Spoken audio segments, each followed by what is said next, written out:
I'm going to share with you not one, not two, but three powerful ways to increase your motivational energy to hit your sales goals. And this is a big one. So definitely take lots of notes. I believe these are the three exact strategies that I personally use, like me, myself, to increase my motivation to achieve my goals, as well as coach salespeople to achieve their goals, including the United States Army recruiters. So we actively work with the United States Army recruiters. I'm talking to them again this Friday. And this is one of the things that we help them on, is how to increase their motivation to, again, achieve their recruitment goals. And so this applies. This applies in my personal life. It applies for the salespeople we coach and the teams, and of course, the United States Army recruiters.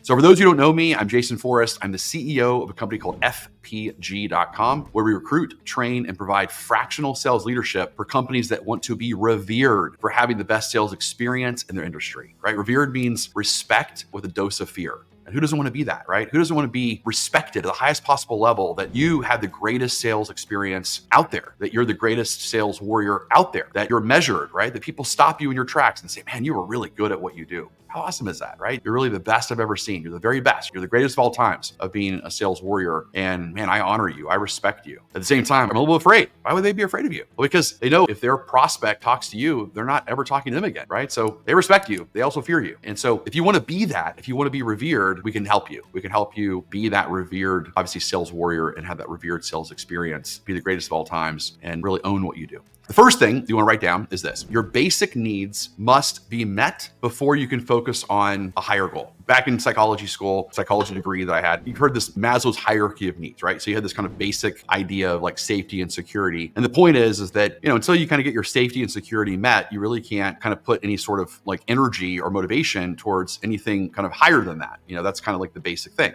And that makes sense. I mean, like, remember one time that I got hired to be this national sales trainer of this big, huge company out of Denver, and I was living in Texas at the time, and 25 years old. I'm now the national sales trainer of this big company. And, so I got relocated there, and they put me up in this extended stay. And it was really interesting because, they said, hey, we're going to give you this extended stay now for 90 days. You're going to have this for 90 days, be this extended stay, and just to kind of, get settled, and you can kind of figure out where you want to live and all that great stuff. So I go up there, I'm in that extended stay for maybe 48 hours.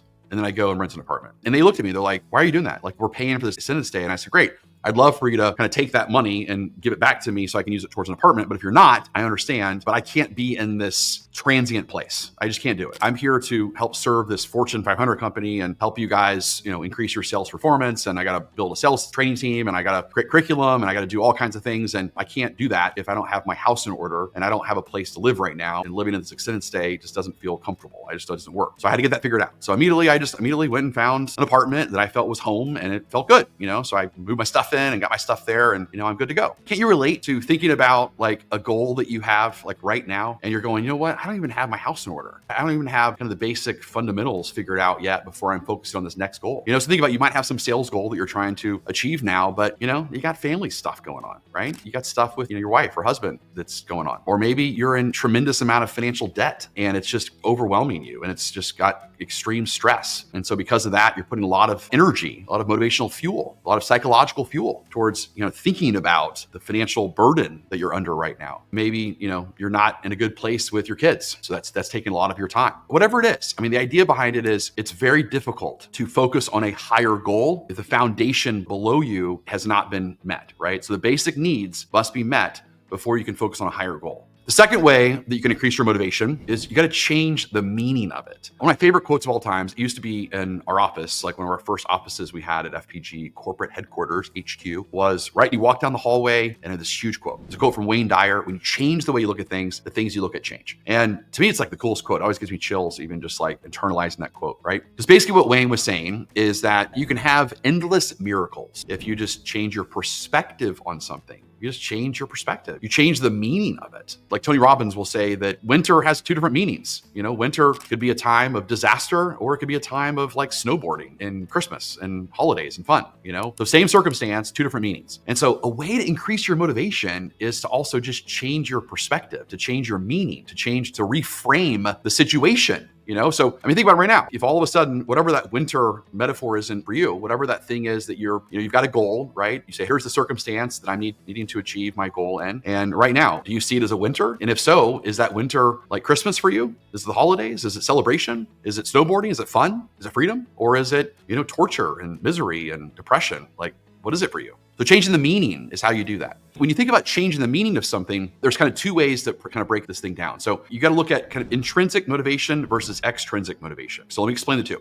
So intrinsic motivation is the type of motivation that arises when you want to do something because it satisfies you internally. Like it's something that there's no external rewards, right? You're not doing anything because someone else kind of told you to do it, or because you're going to make money doing it, or someone's going to praise you to do it, or you're going to get a trophy for it. Like none of that stuff, right? You're doing it solely because of your own kind of intrinsic desire. That's intrinsic motivation. Extrinsic motivation is something that you're doing because of someone else or something else. So like from a sales perspective is if you are solely doing the job of sales because, you can make tons of money, you can make worth it money, you can make more money than just a normal 9-to-5 job. And, that's your sole reason. Well, eventually, maybe not at first, but eventually that motivation is going to wear out. Like a lot of people get into sales because, they have to, like they're a single mother and they got to support their family. And, it's just, this becomes this, it's like, hey, I got to do this. I don't have a college degree. And so I have no other job, besides the sales job. It's the only way I can make, 6 figures. And so,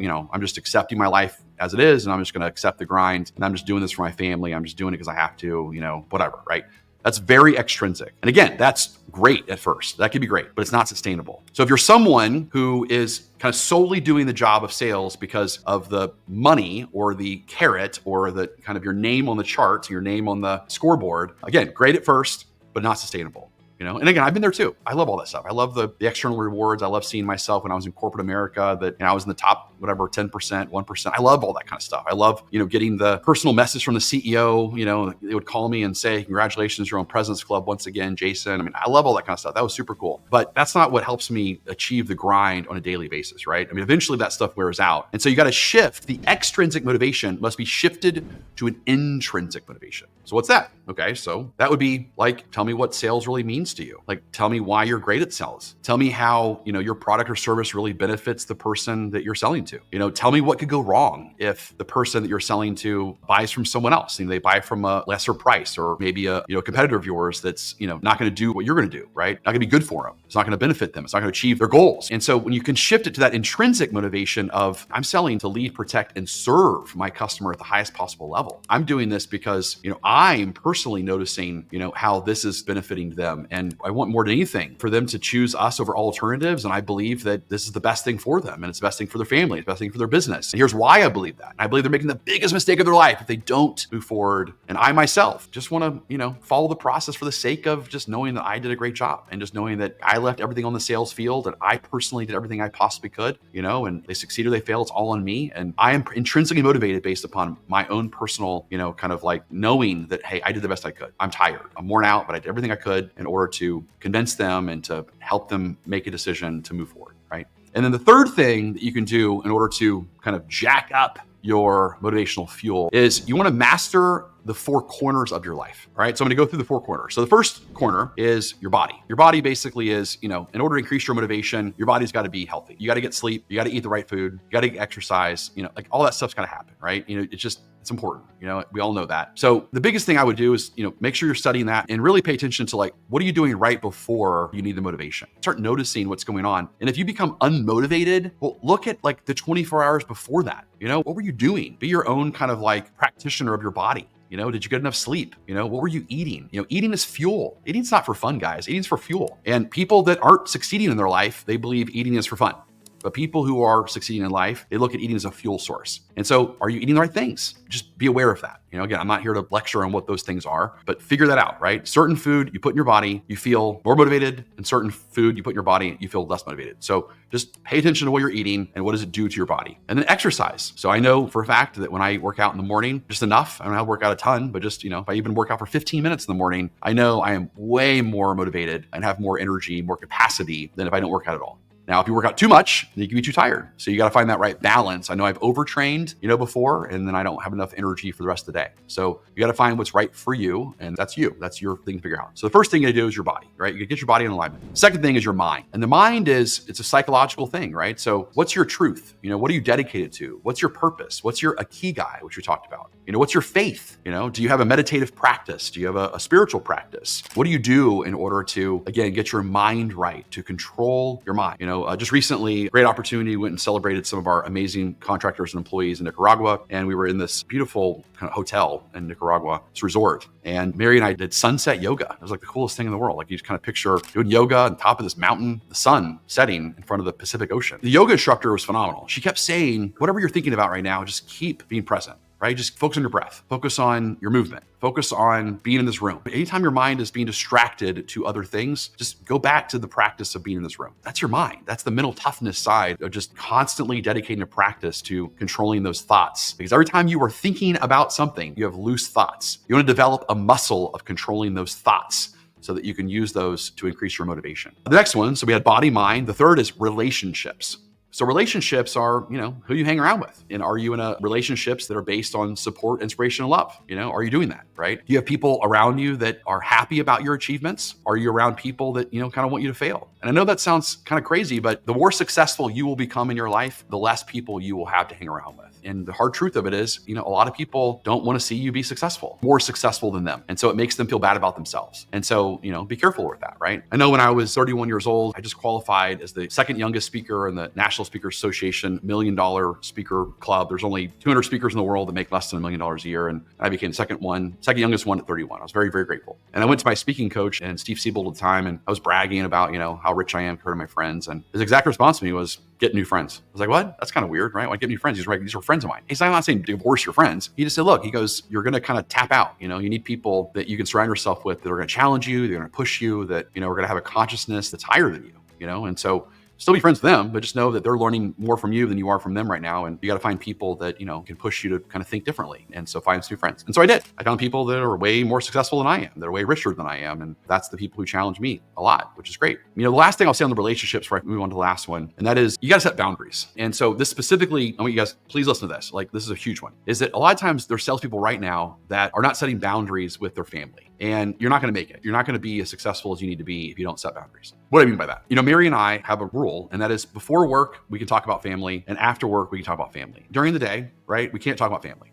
We can't talk about our personal problems. We can't talk about our relationship with each other. We can't talk about our kids. We can't talk about finances. We can't talk about anything that's, that potentially could take an energy, a reserve away from us. That's our boundary. So, I don't have my kind of crap. I don't take my crap and I don't give it to her during the day. And she doesn't take her crap and give it to me during the day, right? Because we want to respect each other in the sense of, I'm here to do a job. I got my goal and I need to use all my motivation to achieve that goal. And she has the same thing. She has her goals and she has all her motivation to achieve that goal. But she doesn't have the energy, obviously, to serve her goals if I'm kind of disrupting those or breaking that pattern during the day and trying to say, hey, can you solve my problems now, even though you have your own problems, right? And so that's our rule. Now, obviously, if it's, some huge death in the family or something, then yes, that's, that takes precedence. But besides that, though, that's it. I want you to think about that. This is a hard thing to say. It's a hard thing to hear probably, but, do you need to have a tough conversation with a loved one that basically says, hey, during the day, you can call me to support me. You can call me to say great things. You can call me to say you love me. You can call me to cheer me on. But as a sales warrior, I'm in battle. I'm in battle, I'm in the field, I'm at war, and I got to figure this thing out. I got to be all in. And so I definitely want to be present with you, and I want to be all in with you. And I promise you, if you can respect this, I'll be present with you at 6 or 7 or whatever that time is, right? I'll be there. I'll be all in with you. That's what a warrior is. A warrior is all in.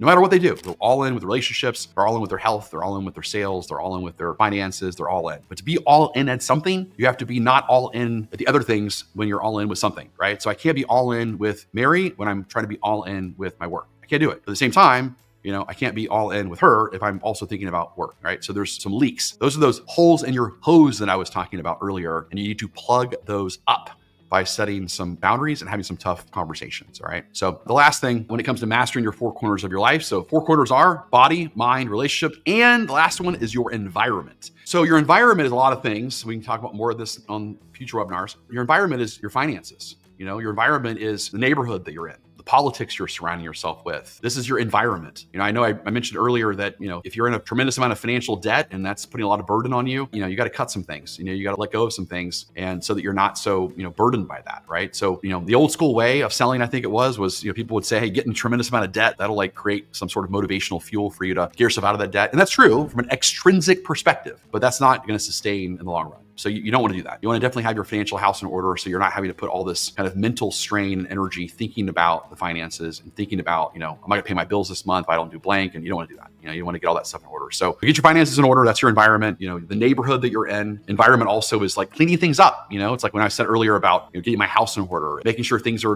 clutter free. Distraction free, turning your phone off when it's time to sell, when it's time to prospect, turning your emails off, like be present with the people in front of you. What does your environment look like and how is it taking fuel away from you? How is it distracting you from being all in? Motivational capacity you have, again, it needs to be all at the end, right? So that environment could be a hole in your hose and you need to plug it up by kind of cleaning up the environment. Whew. Man, that was a lot, right? That was a lot. That can be a whole book. So you have 3 ways. That's it. 3 ways to increase your motivation. And all you got to do is execute. That's all you got to do, right? Which I know is, easier said than done. But you at least have the formula now in order to pull it off. And you got to just put forth the practice. Again, if you need our help to do that, we can 100% do that. We can be there for you. I mean, we all need help. Earlier today, I had a coaching call with my coach. I spend a lot of money every year on coaching. I will tell you right now, this is a super important thing to think about, is that I max out my 401k every year. I put a lot of money in the stock market. But I will tell you right now, is I have made 100 times more. There's no exaggeration. 100 times more for every dollar that I've put into my own personal improvement, my own personal coaching, hiring a trainer, hiring a coach, physical therapist, a mental toughness coach, a speaking coach, a YouTube coach, whatever. I have 100 times return on every dollar that I invest in myself compared to every dollar that I put into the stock market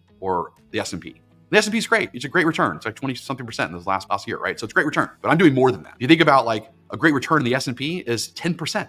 That means for every dollar you put in, you make 10 cents. What if for every dollar you put in, you made $100? That's very different, right?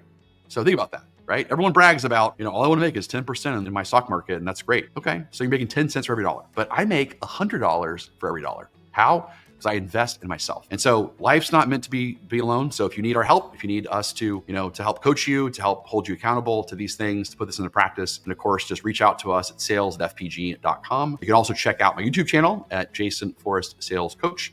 And until next time, push yourself, become a better version of you.